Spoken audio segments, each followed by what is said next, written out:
Hello and welcome to the weekly PTA Global co-founder contributor webinar series, right? Interviewing the best and brightest in the industry and those folks that helped us be in existence. Today, I want to welcome Mr. Greg Roskoff. Thank you, Dan. How you doing? Oh, it's good. How's it's good. It's perfect. Appreciate you being here. Appreciate all of you out there listening. I know some of you are still logging in, so I'm going to just run through some quick housekeeping before we get to the meat of the interview. So first of all, everybody is muted. Again, that's just so we don't have a lot of background noise and so forth, but you do have the ability to communicate with us and to be able to post questions by using the box that says questions, right? So go to the question, not the chat box, the question, type your questions in there, and we'll address them at the end of the interview. We're going to run about 30 minutes, 40 minutes, and then we'll do some Q&A. Definitely want to be able to get to anything that you know, that's on your mind or you'd like to know more about. There are downloads. So if you look on your control panel, it'll say handouts. Go to the handouts and download the material in there. You're going to see that we have some special offers that you won't want to miss out on. So make sure you download those handouts. In case you're new to attending our interviews, there's no exam. Yay, there's no exam for this. It's not a course, there aren't CECs or a final exam. Just tune in, you know, kick back, grab your popcorn, and enjoy the brilliance. So with that, enough housekeeping. Again, I want to welcome Mr. Greg Roskoff. And Greg, if you could please just tell the folks out there a little about yourself. All right, thank you, Dan. Yeah, I think probably the first thing is my history of where everything started in the development of muscle activation techniques. And basically, I began my career, I played football for 17 years, and I ended up having a fractured vertebrae when I was 19 and had a lot of residual problems related to the fractured vertebrae. And I went on, I sacrificed my last year of eligibility in football and went on, I got a job as a strength and conditioning coach at Fresno State, and then got my master's in physical education with an emphasis in exercise science. And through this process, I mean, I always worked out. I mean, 17 years of football, I just always worked out. I loved the muscle system and getting strong and looking, I mean, pumping iron, reading those magazines when I was young. And just that was what probably motivated me to go to college, is the fact that I was playing football, I was working out, and then to get a job as a strength and conditioning coach at Fresno State. I really had no idea of what I wanted to do, but it fit perfectly in what my passion was. But in the process of it all, I had this fractured vertebrae that I was dealing with, and over the years I had residual problems. I mean, by the time I was 25 years old, I had patellofemoral syndrome, plantar fasciitis, SI joint dysfunction. I literally had one injury after another. And I was 25 years old saying, man, if I'm this bad at 25, what am I going to be like when I'm 50? And I mean, pretty concerned at the time. But the interesting thing is that I was strong. I mean, even though I had the fractured vertebrae, I mean, I was bench pressing 400 pounds, squatting 500 pounds. I was strong, but I wore a weight belt. I had knee wraps, elbow wraps. I mean, orthotics. I had every form of stability from an external standpoint that I could come up with. And so it was interesting. It was artificial ways to stabilize the joints. And from what I know now, it's actually muscles are supposed to do the job to stabilize joints. You shouldn't need artificial support. And so I found ways to make up for the pain or for the dysfunction that I had, and try and work with what I had. But I was compensating. I knew I was compensating, and I found out, I mean, years later, I can look at it and say, after the fractured vertebrae, my body had to compensate, and it had to compensate for the weaknesses that related to that fractured vertebrae. And when you have injuries, then the body has, when you compensate, it's almost like driving your car with bad alignment. The harder and faster you drive it, the faster it's going to break down. So I was working out heavy and with the back problem, wearing the weight belt, and then I had patellofemoral syndrome, plantar fasciitis, and through compensation, I mean, literally, like I said, 25 years old. I'm sitting there, what am I going to be like when I'm 50 if I'm this bad now? And it's interesting because some of the other factors that came with that are, I mean, my blood pressure was high. I mean, borderline diabetic. I mean, I was young, but I wasn't healthy. And you think when you work out, I mean, exercise is the cure-all for every disease out there, and I wasn't healthy. But the other key is inflammation is the common denominator behind every disease out there, from coronary heart disease to diabetes to fibromyalgia, Parkinson's, you name the disease and it has an inflammatory basis behind it. And so looking at it in retrospect, I was inflamed. And my system was stressed, and I was overloading my system through exercise. And honestly, at the time, I think exercise was contributing to my problems from a pain standpoint. I mean, pain is a symptom of inflammation. So I was in chronic pain, and I was chronically inflamed. And I mean, now you see people with food allergies, lactose intolerant, gluten intolerant, all these sensitivities. I had them all when I was young, and now I don't have them. Wow. And the key is that it's when your system's inflamed in your muscle system, you think of the surface area of your muscles. I mean, the mass that covers. And if you overload the tissues, when these muscles get overloaded and overstressed and chronically inflamed, they basically get in a catabolic state rather than an anabolic state. And I think everybody out there can relate to the idea of overtraining. And overtraining, how do you feel when you overtrain? I mean, you don't sleep well, you're irritable, your digestion's off. I mean, you have a lot of issues that, I mean, physiologically relate to the fact that your muscle system got overloaded. So if you're chronically inflamed, you're in an overtrained state, regardless of what you're doing. And some people, everyday activity puts them in an overtrained state.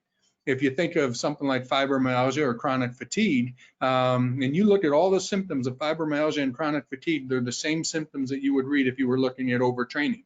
And the key is the tolerance level of the muscle system on those people are so low that everyday activity can put them in an overtrained state. And so I'm kind of tying all this together over the years. Like I'm 25 years old, I was dying.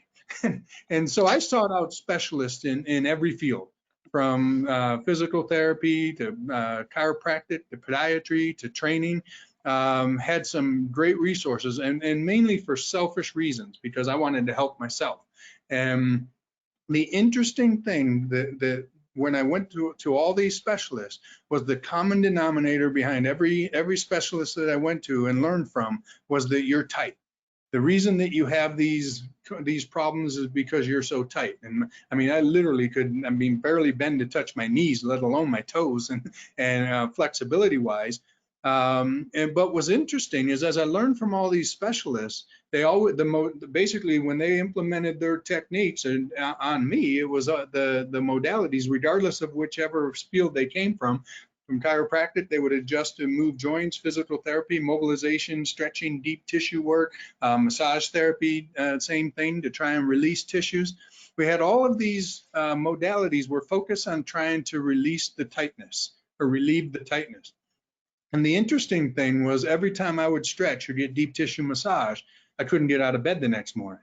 I mean, I'd wake up with sciatica and numbness down into my big toe. And I'm literally saying I've learned from the top specialists in the world. And all of these specialists had biomechanics background. I mean, they basically looked at the interrelationships of joints and how the foot, the ankle, the knee, the hip, all the way to the occiput are interrelated. And they could demonstrate through the understanding of biomechanics, which became my specialty, they could represent and indicate how if you have abnormal motion in one joint, it can put increased stress in other joints and tissues, so your pain can show up far away from where your dysfunction is.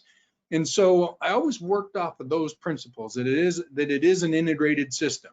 And if you see limitations in range of motion, you'll find correlating, imbalances that put stress, and the pain could be far away from where the dysfunction is. And so I put together a business myself that related to range of motion. I learned every modality out there to increase mobility. And so I was a range of motion function guy. I'll say one of the best, greatest influences from understanding biomechanics was Richard Jackson, a physical therapist that I worked with in Fresno. But then Gary Gray, after I started working with the physical therapist who specialized in biomechanics, there's Richard Jackson. Then I went out and sought out Gary Gray, and this is over 30 years ago.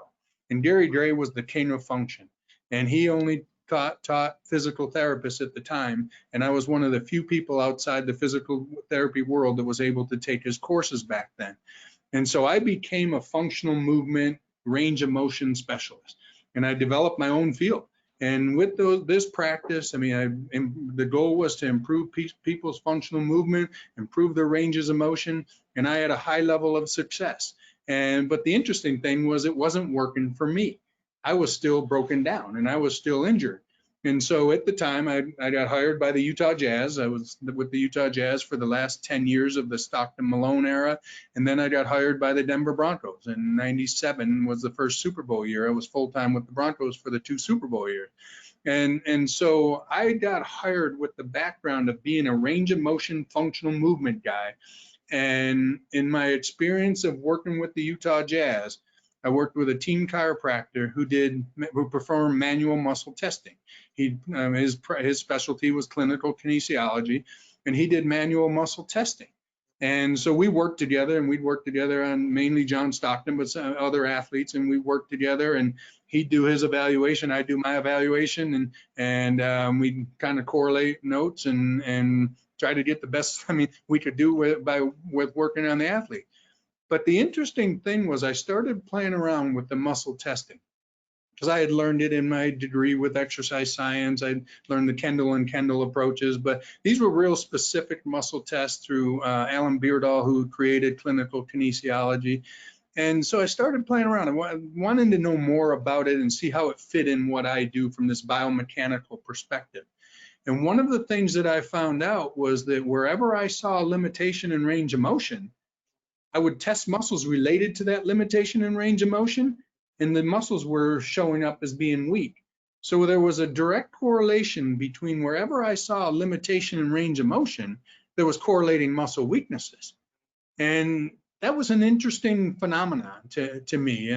And so you think about it as, when you can't turn your head, it's like, oh, I can't turn my head to the right, but oh, I can turn it all the way to the left. It's like we say, oh, well, the muscles that are resisting you, these muscles are tight and they're resisting you from turning to the right. When actually, maybe there's a weakness in the muscles that actually rotate your head to the right, which is causing this protective tightening.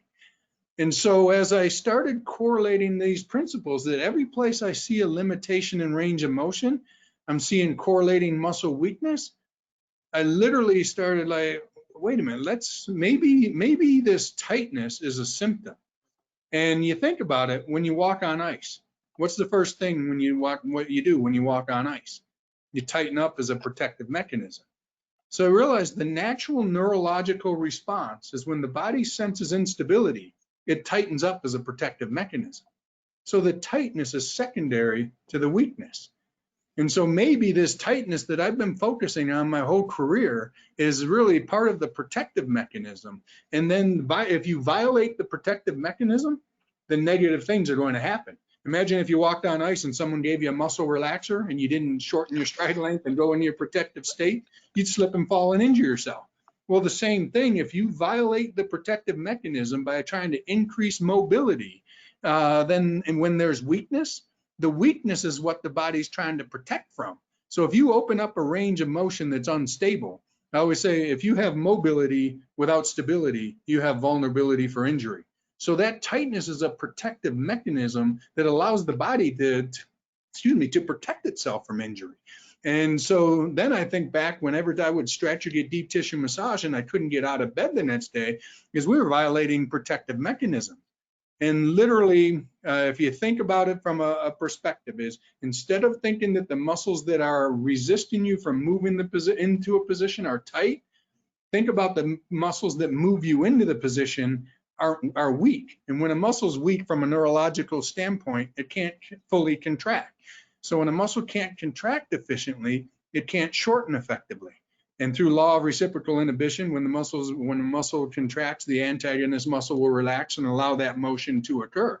But if a muscle loses the ability to contract, then the opposite muscles don't relax, so they tighten up. and don't allow you to move into that position of instability. What a great protective mechanism, ingrained mechanism that the nervous system provides.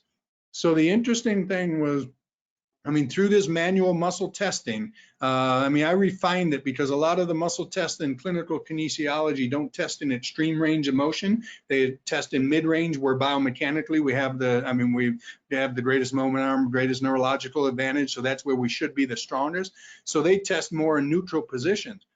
Since I was a range of motion guy, I'd assess and, ooh, you're tight here, and then I'd test them from that position or that end range position, and that's where the weaknesses would show up.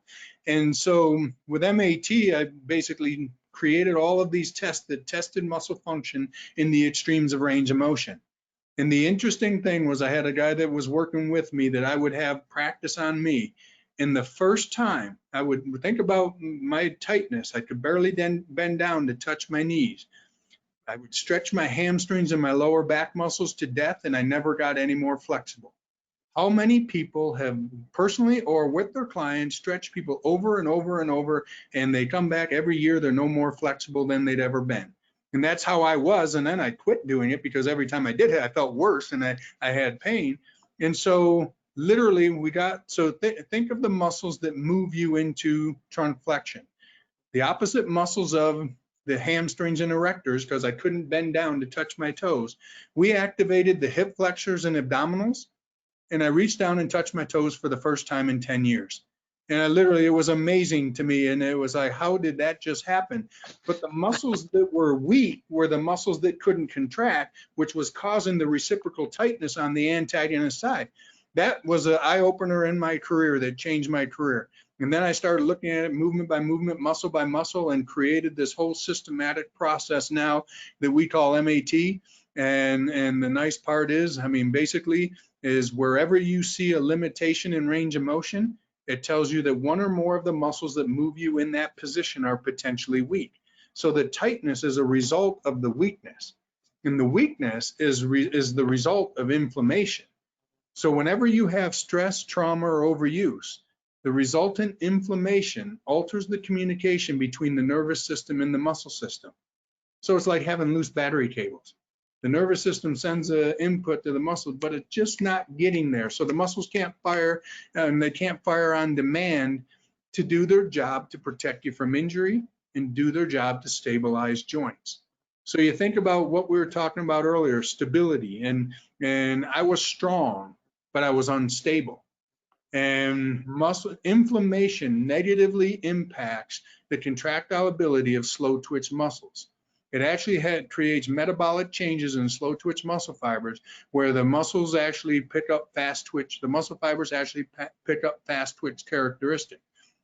We'd say, oh, that's good, because Mayo Clinic has research that showed that people with fibromyalgia and chronic fatigue actually have a higher percentage of fast twitch muscle fibers, but they're weak.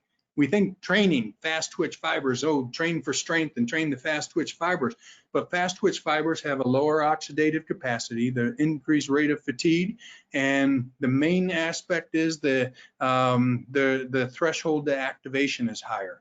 So it needs more input before it can actually create a contraction. So the slow twitch fibers contract, and they contract beyond their conscious control. So those reflexive contractions occur through the activation or stimulation of slow twitch fibers. When these slow twitch fibers pick up fast twitch characteristics, the threshold to activation changes, and that threshold to activation gets higher. And so now they can't contract on demand, and the ones that are getting input will contract on demand. The ones that aren't getting proper input are just along for the ride. So when you have muscle weakness that relates to inflammation, your timing is off. And function is about timing. Function's about timing. The muscles have to be able to contract and contract on demand, because when I lift my arm up over my head, there's 23 different muscles or divisions of muscles that we can assess that upwardly rotate the scapula, that elevate and rotate the clavicle, the rotator cuff muscles holding the head of the humerus and the glenoid, while the shoulder flexors actually perform the motion at the glenohumeral joint. You have 23 different muscles that all have to contract and contract on demand. And if certain muscles can't contract, the ones that do will. So then all of a sudden you see somebody lift their arm like this, and they actually shrug their shoulder and they don't get the normal upward rotation and the different axes of motion that have to occur through the SC joint and the AC joint, and all of a sudden shoulder mechanics are completely thrown off. Well, the best thing is muscles move bones and muscles hold bones in proper alignment. So if you look at postural malalignments, or you look at dysfunction, bones that are out of alignment that need to be adjusted, it's because the muscles aren't doing their job to keep bones in proper alignment. And I always say posture is a position where all movement starts from. If you start from a bad position, you can never get in a good position. And so all the muscles have to be firing and firing on demand, one, to maintain upright posture. But then if you start from a bad position, the ones that are firing will dominate, and then you reinforce compensation patterns through every movement that you do. And through exercise, the problem is, from an exercise standpoint, is when you do compound motions, the strong get stronger and the weak stay weak, and you can magnify the imbalances. Again, it's like driving your car with bad alignment. The harder and faster you drive it, the faster it's going to break down. So now I can look at it personally, develop this whole process. Inflammation is a common denominator. So anytime you have stress, trauma, or overuse, the resultant inflammation alters this communication between the nervous system and the muscle system. So think about it. If you sprain an ankle, what happens when you try and walk on it? It hurts. Why does it hurt? This is an interesting factor, but there's actually an inverse relationship between mechanoreception and nociception. And so basically your mechanoreceptors is basically the muscle spindle, the sensory receptors in your muscle tissue that provide information to the nervous system on changes in length and rate of change in length in the muscles. And then your nociceptors are your pain receptors that send the pain signals to the brain. And so there's an inverse relationship. So when mechanoreception, which when you have inflammation, the sensitivity of your muscle spindles decreases, so your input back to the nervous system decreases, so it takes less physical force to create a pain response. So you try and walk on a sprained ankle, and it's like, oh, I can't put any weight on it because it hurts. No, you can't put any weight on it because you're so weak. So the nervous system is shouting out saying, quit doing this until you fix the problem. And I've literally, when we get muscles activated, I've seen sprained ankles where you get all the muscles that support the lower leg and foot activated, and I've seen literally people walk out without their crutches. And because immediately as you increase mechanoreception and increase the sensory input from the muscle system, or the muscles that have been damaged through inflammation, immediately if you reset those muscles and basically increase the activation or tighten the battery cables, those muscles can now tolerate forces, and it takes more physical force to create a pain response. So pain is an indicator something's wrong. We just have to identify what's wrong. And so literally that's been my whole career and development. And the nicest thing is that who's muscle activation techniques for? Anyone that has a muscle system. And all the aches and pains that we relate to aging have to do with failure of the muscle system. Failure of the muscle system to be able to contract on demand. And when you have these loose battery cables over time due to accumulation of stress, trauma, and overuse, as you have this altered communication over time, the ability for those muscles to tolerate force continues to decline. And then all of a sudden those muscles can't do their job to stabilize joints and protect you from injury. And now you have arthritis. You need a hip replacement or you need a knee replacement because the joints are no longer being maintained. The integrity of the joint surfaces are no longer being maintained because the muscles can't maintain that. So it's a process that's been unbelievable.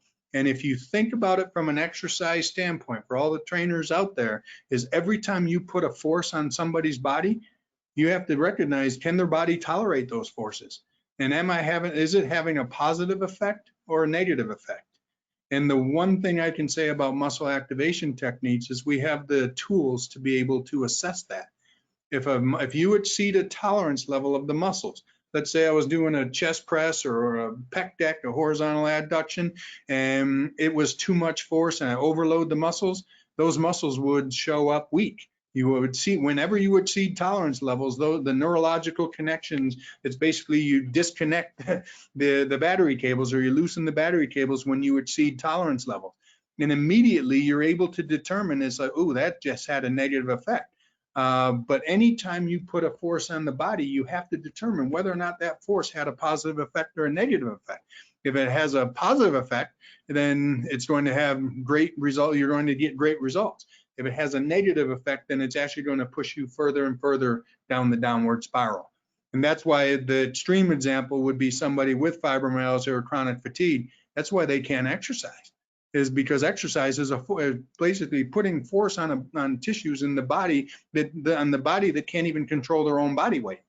And so, I mean, maybe this is a good time or maybe for a question, but the best example would be that video. If we pull up the videos that I showed you, and then we show what it's like to be dysfunctional and how getting muscles activated and tightening battery cables can improve function immediately. Sounds good, Greg. And for those of you out there listening, as you heard Greg explain all of this, I'm betting every one of you can think of an example now that Greg explained it, and how the loosened battery cables are creating a lack of strength, which is creating a lack of range of motion or pain. Think about it. I bet you can think of at least one. I know I'm thinking of one right now. Big one. So think about that as we keep going through this. Also, remember to type your questions. I see some questions coming in. I absolutely love it. I also love that Michael compared you to David Goggins. And I don't know if you know who David Goggins is, Greg, but yeah, the Navy SEAL stud guy that's just done all kinds of crazy stuff. And he's bald. So there you go. That's a good one. But do type your questions in there. That's right. And do type your questions and make sure you download the handouts. And now I'm going to take a stab at putting that video up for you. I assume everybody can see it. So tell me when to play the first video, Greg. Maybe you can tell us what the people are saying for those that may not be able to see. Yeah, so we have a woman here that came to me. She was a diabetic. She had a kidney transplant, and she literally came to me. And I always say with my clients, I don't care what you can do. I want to know what you can't do, because what you can't do from a neuromuscular standpoint, what you can't do is breaking you down.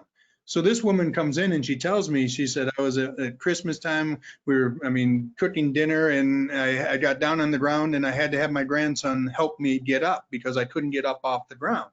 And so literally she's telling me she's weak, and she'd been diagnosed with chronic fatigue syndrome also. So all of these things with the kidney transplant and diabetes were taking its toll on her neuromuscular system. Again, all inflammatory based. And so inflammation negatively affects the function of the muscle system, their ability to produce force and provide stability to joints and tissues. So this woman, she tells me she couldn't stand up. I said, here, let me see you stand up. And this is her on the right, what I'm looking at, on my left, I guess. But go ahead. This is her trying to stand up when she first came in. And I always say people will get from point A to point B most efficiently with what they have to work with. And can we get it? Yep, here we go. Okay. So this is her trying to stand up. She's using anything and everything she can. She's pushing up on her knees. She's holding the table. She's using every ounce of energy that she can to try and stand up. And you know what the amazing part about that is? It's like God plays tricks on us in the way that the more dysfunctional we become, the more harder we have to work to get from point A to point B.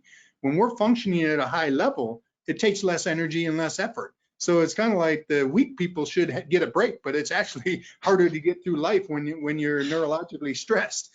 And so this woman comes in, and so now we put her on the table and we do a full evaluation, range of motion assessment. She's tight. Hamstrings, hip flexors, hip rotators, spinal motion. She can barely turn in either direction. So she's tight. Well, tightness means weakness.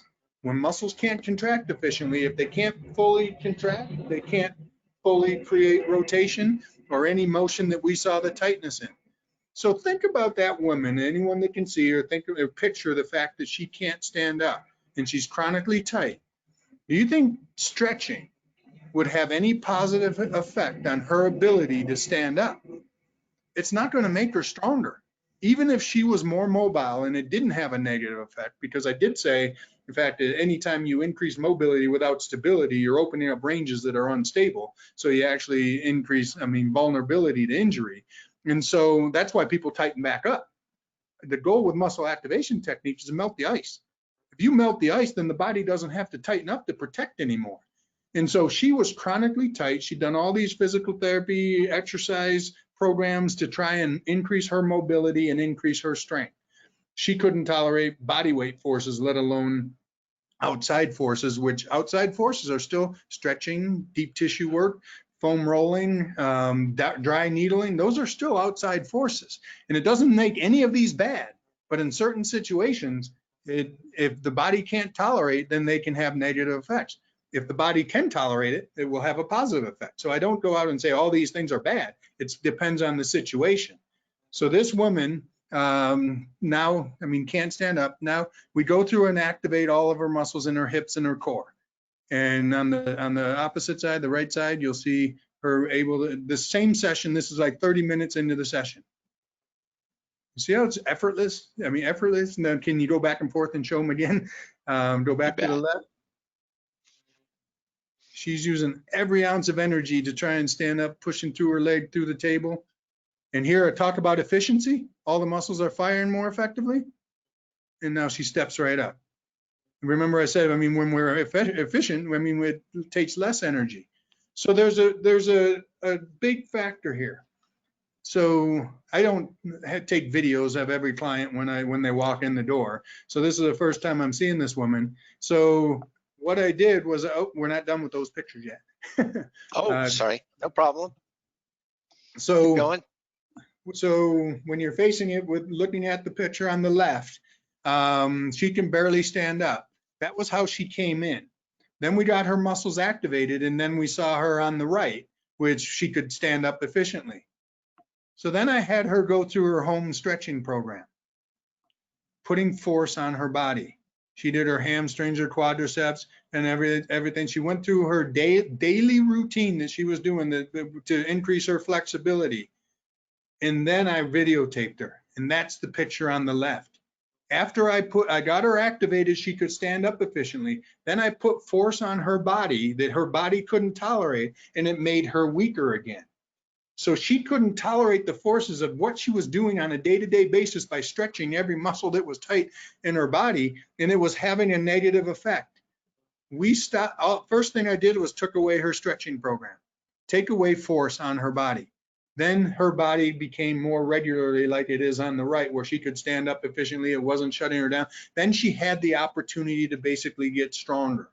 I talked about overtraining. She was in a chronically overtrained state because she was putting, you think, oh, stretching's not a lot of force. It is on a woman that's that weak. And so for her, stretching was contraindicated. And so we took it off her program, got her body functioning at a level. This facility at the time was on the second floor, and it would take her like 5 minutes to get up the stairs when she first started coming. And then it was like, I'd have her go up and down the stairs and see how it affected her neuromuscular system, and she could do it and still function the way she's functioning on the right.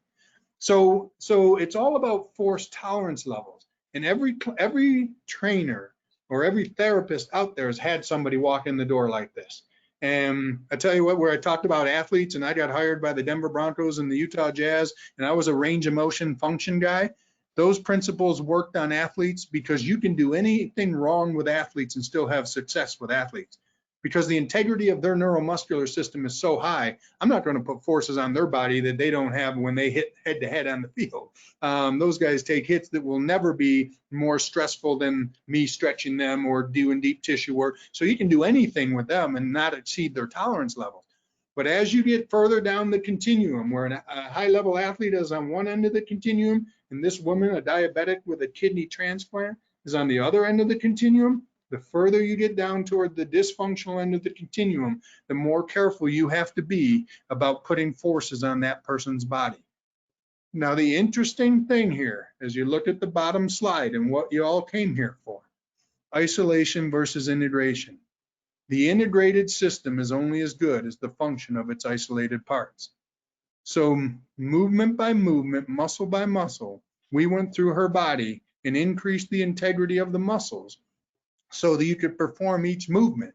So I said she was limited in trunk rotation. We got the muscles that rotate the spine functioning at a higher level. Then all of a sudden her mobility and her stability or strength increased. Then we could go through motions like side bending, and then trunk flexion, and then hip rotation, internal rotation and external rotation, hip flexion, hip extension. And we would go through movement by movement, muscle by muscle, and get the integrated system so that all the isolated parts could function. And the interesting thing was she was doing functional type exercises as part of her rehab. Look at her on the left, and that was the result of her functional exercises. She was dysfunctional. When we do functional exercise, we can end up reinforcing dysfunction, just like driving your car with bad alignment. You have to correct the alignment first so that then you can drive it. So it's not saying functional exercises are bad, but you have to prepare the body weight to lift all of that force, all of that mass. Like the body has to be able to say, I can stand up. And so what you have to do is go take a step backwards and address all the isolated parts, increase the strength of all the isolated parts, and then the integrated system is going to function at a much higher level. Then the results that we're trying to achieve from functional exercise or integrated exercise start getting enhanced, because the integrated system is only as good as the function of its isolated parts. And if any of you watch golf right now, there's a guy on the tour named Bryson DeChambeau that has gone through a high-level MAT program where we are literally going through, from a strength standpoint, strength and conditioning standpoint, we are going through and strengthening all the individual isolated components of his body, or the movements in his body, so that his integrated system can function at a high level. And there's been a lot of media out there on, I mean, he's actually shattered Tiger Woods' record in driving distance, and he's doing things on the tour with clubhead speed distance that nobody's ever done before. And the interesting thing about that is he doesn't do one compound exercise. He's gained 40 pounds, and he doesn't do squats, he doesn't do power lifts, he doesn't do deadlifts, he doesn't do bench press. He does trunk rotation exercises, trunk flexion exercises, side bending exercises, hip flexion exercise, hip extension. Like, we look at all the isolated movements that need to occur in this integrated system. And as all the isolated parts is improved in strength, his overall integrated system is functioning at a high level. And some people have always said that, I mean, they're from a transfer standpoint, well, you can't do isolated exercise and have it transfer into functional movement. The integrated system is only as good as the function of its isolated parts. And so that's, I mean, literally, he's living proof that you don't have to do compound exercise or integrated exercise to create a positive transfer into functional movement. And so it's a pretty neat progression over the years to see how it worked. But that's what we're here for, is to recognize there's a place for everything. There's a place for integrated movement, and there's a place for isolated movement, because we are only as strong as our weakest link. And if we don't identify the weak links, then that's what's going to break us down. That's what's going to make us vulnerable for injury. And what happens is, when we have weak links, the body has to compensate for those weak links. And through compensation, you put increased force on other joints and tissue, and then pain starts to show up somewhere else, and pain comes with inflammation. So you start having inflammation, so other joints and tissues, because they're getting overstressed, they start to get irritated and dysfunctional, and people start getting into this downward spiral. And like I said, I mean, all the aches and pains that we relate to aging have to do with failure of the muscle system. Failure of the muscle system to be able to tolerate force. When the muscles can't tolerate the forces that are applied to them, then, I mean, eventually Pandora's box opens up, and you have a straw that breaks the camel's back, and people are in chronic pain because they were on this progressive level of compensation and strengthening their dysfunction pattern. And eventually you get to a point where you no longer have enough strong muscles to compensate for your weak muscles. And that's when Pandora's box opens up. And those are the people that come in, like this woman, that need a whole neuromuscular overhaul. And that overhaul is saying, let's take you, improve your function, muscle by muscle, movement by movement, muscle by muscle, so that your whole integrated system can function at a higher level. Wow, great stuff. And the video, hopefully everybody could see that, but those that couldn't really show the power of exactly what Greg is speaking to. So thank you for sharing those. I'm glad we got them to work. We've got some questions coming in here, which is great. Keep those coming. I have one more question for you, Greg, and then we'll jump into the Q&A. Listeners, make sure you post your questions, download the handouts. And that is, now that we have an understanding of how you came to be with creating MAT and examples of why it works and so forth, and what's happening in the body, how do our listeners or people that want to learn more about MAT, how do they apply it? In other words, how does it fit into this thought process, and how is it something that listeners can learn more about so that they're the ones helping people like you have been? Yeah, from the interesting part, I mean, it's pretty complex, the principles that make up MAT in the big picture, where, like I said, we have the tools to be able to assess and identify where the weaknesses are, and it's all through limitations and range of motion. But from the perspective of how can you take these principles home, is to recognize with your clients that first off, is muscle tightness is a sign of weakness. So wherever you see a limitation in range of motion, it means that one or more of the muscles that move you into that position are potentially weak, which means they have a lower tolerance level. I mean, their force tolerance levels are lower than what they would be if they were optimally functioning. That's why the other side is dominating. I mean, I always say it's a fight for dominance. When you have inhibition on one side, if you think of a tug of war and you had 10 250-pound guys with equal strength on both sides, that string stays in the middle. But you knock two guys off of one side, and all of a sudden the 10 guys pull the string and they win the tug of war. And so if when you have muscle weakness, the 10 side becomes the dominant side. The 10-person side becomes the dominant side. So the muscles on the antagonist side of the weakness become dominant. And so the first thing that you have to think of is we don't want to stretch the tight muscles. We want to try and activate or create some form of stimulation to the weak muscle. So again, like if I'm limited if I'm limited in external rotation at my shoulder, we think, oh, well, the anterior muscles, the internal rotators are tight. No, it's the posterior muscles, the external rotators are weak. And when the muscles are weak, and neurologically, when you have the overuse and the inflammation, when muscles can't contract effectively, they can't shorten effectively. So the opposite muscles tighten up. So the first thing you want to do, the safest way to start implementing this is saying, oh, they don't move as well on the right side as they do on the left side. I'm mixed up here, but they don't move as well on the left side as they do on the right side. So we have a problem with the external rotators on the right side. So the first thing to do there is what we want to do is actually reestablish the communication between the nervous system and the muscle system. We got to tighten battery cables. So without the ability to test and find the weakness in the infraspinatus, teres minor, the muscles that have the component of function to externally rotate the humerus, all we would say is wherever you can't move, we want to have you isometrically contract into that position. Not a contract relax where you're going to push forward into internal rotation, but try and stimulate the muscle that needs to be contracting. We need to bring a tension between the brain and the muscles to create the association, i.e. tighten battery cable, to improve that communication.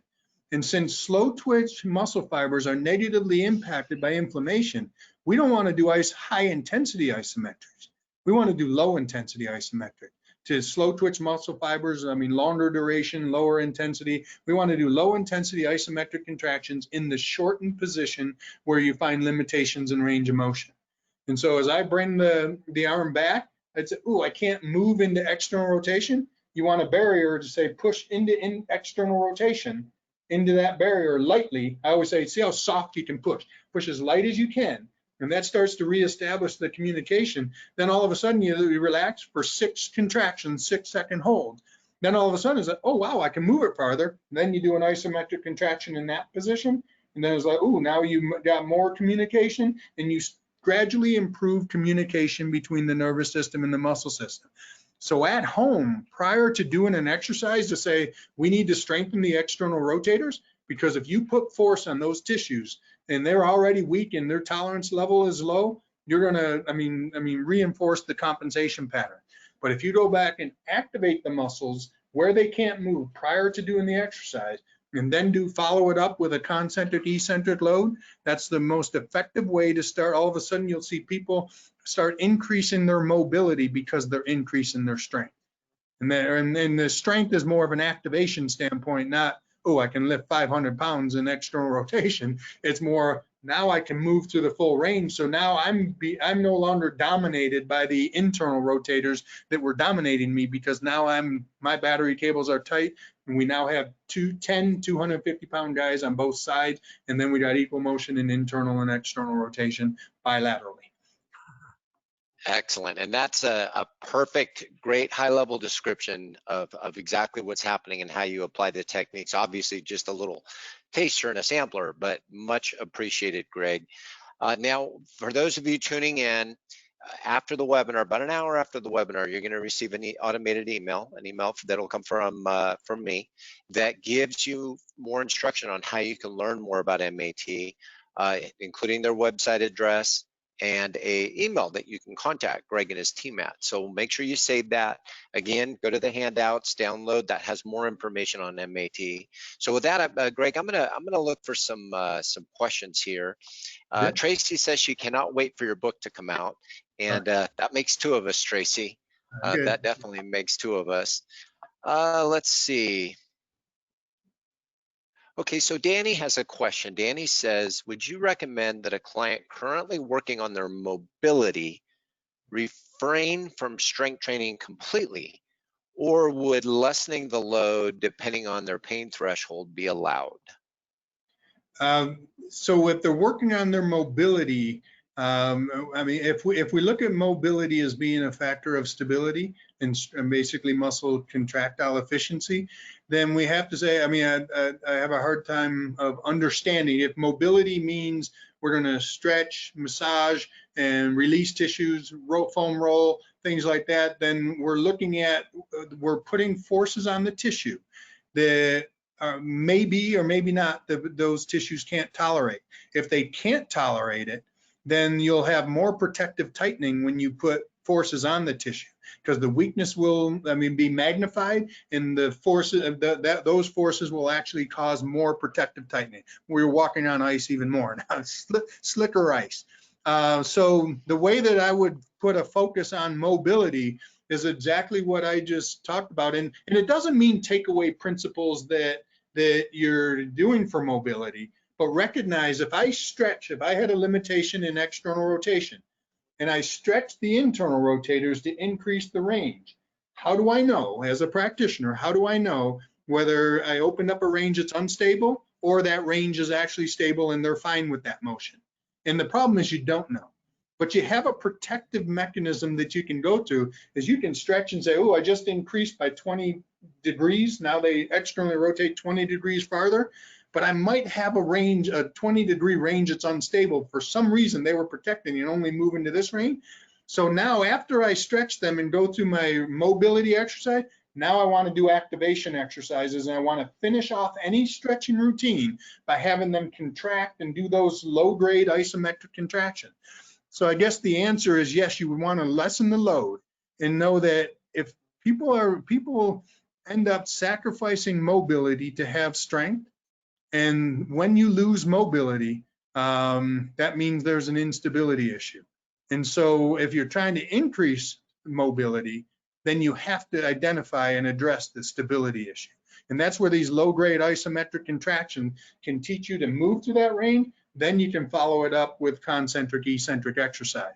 But again, since mobility is a limiting factor or a identification factor of weakness, you don't want to have them, oh, well, I'll just work through 20 degrees of range of motion, because you want to be strong through your full range of motion when you do exercises. So you have to prepare the body to tolerate force, then put the forces on it, but make sure when you do those exercises that you're doing them through full ranges of motion. And you'll find when you go to have people do exercises through greater ranges of motion, the weight that they lift has to go down. They've been lifting weights that they can't tolerate. Yeah. Great, perfect, great answer. Danny, thank you again for your question. And he says, just have to get my clients to be patient to get the battery wires working again. Thank you so much, Greg. So perfect, perfect. Let's see, and again, for those of you listening, I'm looking at a different screen.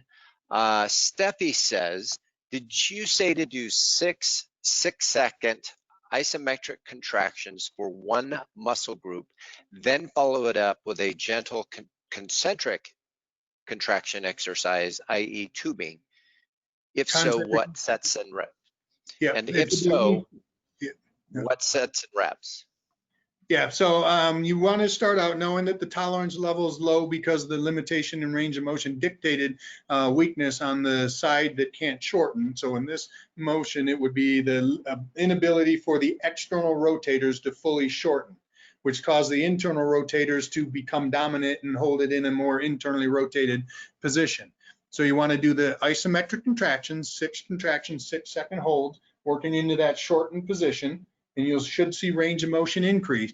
Now you have a newfound range of motion. So now you have muscle fibers that are going to be contracting and doing and tolerating or putting resisting forces that aren't used to resisting forces. So pretend it's a brand new person in the gym and you got to be very careful. So we're going to use very lightweight, do high repetitions, and I'd say 12 to 15 repetitions just to start getting them comfortable under load through that full range of motion. You don't need to take them to complete fatigue or exhaustion. You just want to reinforce the ability for them to contract into that shortened range.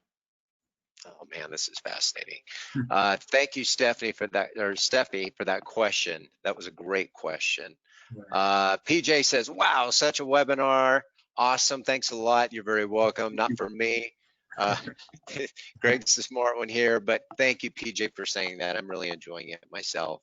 Let's see what else we got. We'll try to get to 1 or 2 more. So Megan says, would this technique be useful in identifying weakness and extreme range of motion in professional dancers who at times can be hypermobile? Yes, and it's interesting because years ago I actually did our coursework. I trained the physical therapist for Cirque du Soleil from across the world. For all the shows across the world, they brought all the physical therapists into Montreal from all their shows, and I taught them the full process of MAT. And if this process was ever going to fail, I mean they call them dancers. The dancers are so hypermobile that they're not going to have ranges of motion or limited ranges of motion. And the interesting thing, and this is why it's so important that the integrated system's only as good as the function of its isolated part, because I go through movement by movement and be, oh, they got great range of motion. Then all of a sudden there was one athlete I got with their arm against their body. You can't see me standing up, but he could barely rotate his arm. Like he had no motion when his arm was against his body to externally rotate. Well, he was having a problem holding the dancer above his head as part of his routine after a shoulder injury. And literally, even though he was this high-level, hypermobile person, you will find a position of weakness, and those positions of weakness show up through limitations in range of motion. So the assessment process for MAT is a range of motion assessment, because I didn't want to test every muscle in this dancer's body to try and find out where his problems were. But going through general range of motion assessment, all of a sudden it's like, wow, he can move 45 degrees on his right side, but his left side, he has like 5 degrees of motion. There's a problem there with the muscles that actually move the joint into that position with the arm adducted against the body. We got those muscles activated and it correlated into his overhead motion. And we got those muscles activated and he was back performing at optimal level. And so, yes, it fits with any athletes, non-athletes, geriatric, pediatric, coordinated, uncoordinated. Everyone that has a muscle system has to be assessed. I always say life is going to beat us up, and from a neuromuscular standpoint, somebody has to be there to put you back together. Like you do in NASCAR. You put your car back together after you drive it so you can go race it again. We need to do that with our bodies. We need to get our bodies prepared to tolerate forces so we can go race again. Wow, that is perfect. And I'm really glad Megan asked that question, and you had the perfect example. I don't think you get much more flexible than Cirque du Soleil. So outstanding. Thank you for the questions. Making sure that we stick to our time schedule here. I won't be taking any more questions, but again, remember, you will have contact information to be able to connect with MAT, connect with us. If you have further questions, please do email one or the other or both for sure. I want to definitely thank all of you for tuning in. I know I got a lot of this. I'm sure you did as well. That the PDFs, I have Scott saying, can you post the PDFs? I'm not sure how I'd post them, but look in the handouts and click on download. And if you still can't do that, just email me. You'll get my email address in about an hour. Email me and I'm happy to send them to you or anybody else that didn't get them. So with that, Greg, I would love it if you would just take a few more minutes here and just close this out, close out our audience, and I'd love to give you that honor. All right. Well, thank you very much, and thank you all for being here. And I know, I mean, with everything, it's been difficult times with this pandemic that's not only affecting us in the United States but all over the world. I mean, nobody's immune to the impact of this pandemic, and so it's been tough to have a career, to go to work every day. I mean, we're in a unique field where we're not essential. I mean, in the training and health, where we're not classified as essential providers, even though health and fitness can be the most essential component of somebody's life. And so I think that's what brings us to this field. I mean, I get rewards every day because I know that I can help people, and I have the ability and a tool to be able to help people and improve their quality of life. And I think that's why anybody that's in this field, from a training standpoint, rehabilitation standpoint, anyone that's in this field has that unique ability or the passion to try and help people, and it becomes kind of selfless. And we put ourselves out there so that we can try and help other people. Sometimes it's sacrificing our own health. And so I appreciate you all taking the time to listen to this, and I can say one thing from my own personal perspective is I am now 57 and I'm doing things that I couldn't do when I was 25. And I feel like, I mean, from a muscular standpoint, if I ever get aches and pains, I know I'm a treatment away of MAT to get myself feeling better. And I don't have the worries of osteoarthritis or knee replacements or hip replacements. I'm more mobile and more stable than I was when I was 25. And from a physiological standpoint, I said I was dying at 25 with borderline diabetes and high cholesterol. Inflammation is the common denominator behind every disease out there. And from an exercise standpoint, exercise is designed, I mean, exercise is a prescription for every disease out there. But if exercise is a stress, then exercise can contribute to the problem. So if exercise is compounding the inflammatory responses in the body, it can actually contribute to disease. But if exercise actually in the right environment, exercise can actually control inflammation, which in turn can control disease. And that's what we want to do. And I can say, just from my own experiences and the 30 years of working with clients as a range of motion function specialist to an MAT specialist, I see the value of improving neuromuscular function and how it affects overall quality of life. So I hope you can take these principles, do with it, I mean, what you want. Our book is coming out in a couple months. This pandemic allowed me the time to write the book, which has been great. And it's an introductory program to all the principles of MAT and how to assess and how to do baseline activation techniques. And I mean, again, it's a tool that I think everyone has a muscle system. So every muscle system needs to be assessed and optimized relative to performance. So I hope this is of value to you, and thank you everyone for coming and listening to me. Excellent. Thank you so much. Thank you for the close, Greg. And I got to say, I'm just going to throw in there, I thought that you were my age, if not a little younger. And I'm at 51 now. So, wow. Well done, brother. Well done. Thank you all. Dan Duran here, PTA Global. Thank you, Greg. Thank you all for tuning in. Everybody. Thank you, and continue to tune in for our weekly interviews. Thank you. Thank you very much, everybody. Have a good day.